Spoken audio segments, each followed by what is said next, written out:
Street. I'm with this group of about a couple hundred people, at least most of them ahead of us, just passing Woodbine now. You can see this police car here. This is probably the third or fourth police car that we've passed along the way, kind of blocking some of these side streets, but it does not appear that they are interacting with these protesters at all. Well, Flora Val, those years sitting empty have not been kind to this 80-something-year-old building. There's a bunch of broken glass back here, boarded up windows. Just an average car tire like this one, that'll cost you $1 to recycle. For a bigger tire, say one of these truck tires back here, it's a bit more expensive. That's going to be $5. I should be underwater right now. This is the 5-foot mark. We're not just talking about a little bit of frost here. We're talking about a pretty decent layer of ice here. And I'd actually like to apologize to all my neighbors in Harrisburg. I probably woke them up pretty early this morning with all the noise scraping off my car. There's going to be a lot of this stuff out there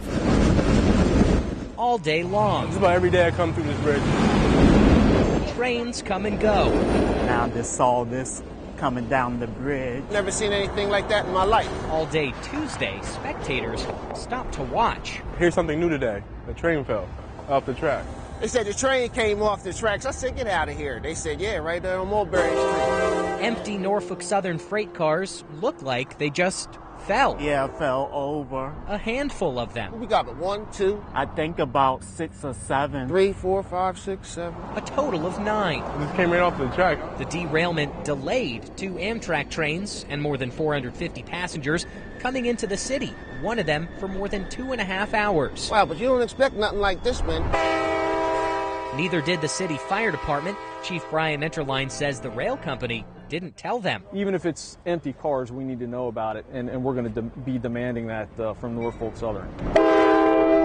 Enterline says that lack of communication would be a problem if the cars weren't empty. When we actually have something leaking, that just puts the system to fail immediately. By early evening, a crane worked to right the toppled cars as crews worked to figure out why they derailed. A whole bunch of stuff that could went wrong. Anything's possible, I guess. Meanwhile, spectators are just thankful it wasn't worse. It would have been ugly. It's a disaster. Fortunately, nobody was hurt, man. That's the most important thing. An area code is an identity, but what really changes when the first 3 digits do? Hello? Hi. We made some calls. Good, how are you? We reached Ray Robinson. Hi, Chris. He's from here, now living in California, area code 657. Number changes are nothing new there. Well, you look at it and you go, well, is there any way that I can keep the standard area code? The Mid-State is now set to follow suit, dialing back the use of 717. I didn't think there was that many people in this area that, we would actually be running out of numbers.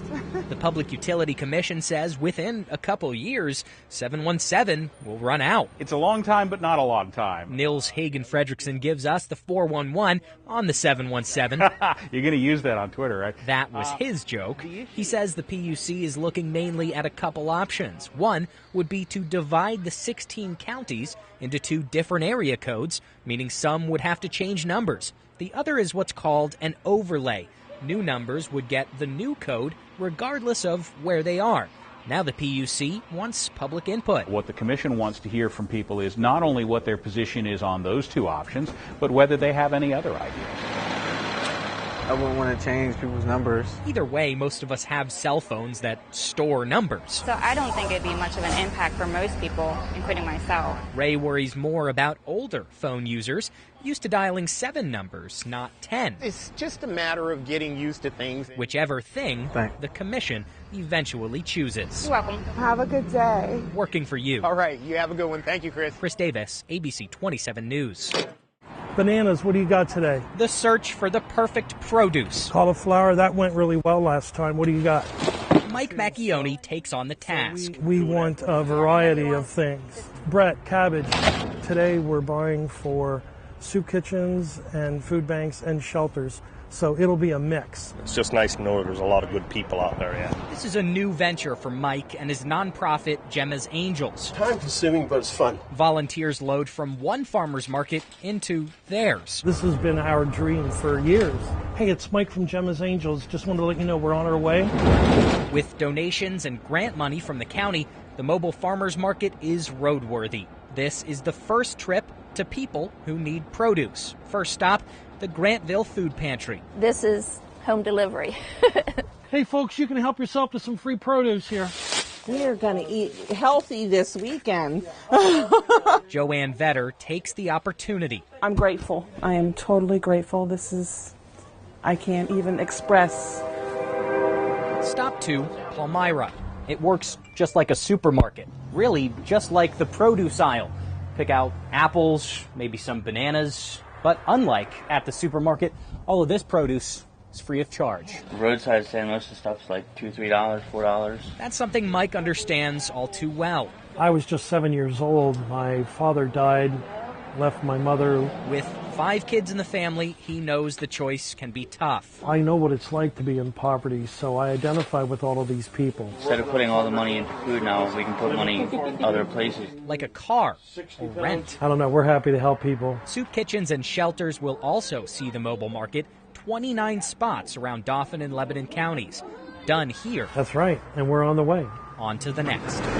Working for you, Chris Davis, ABC 27 News.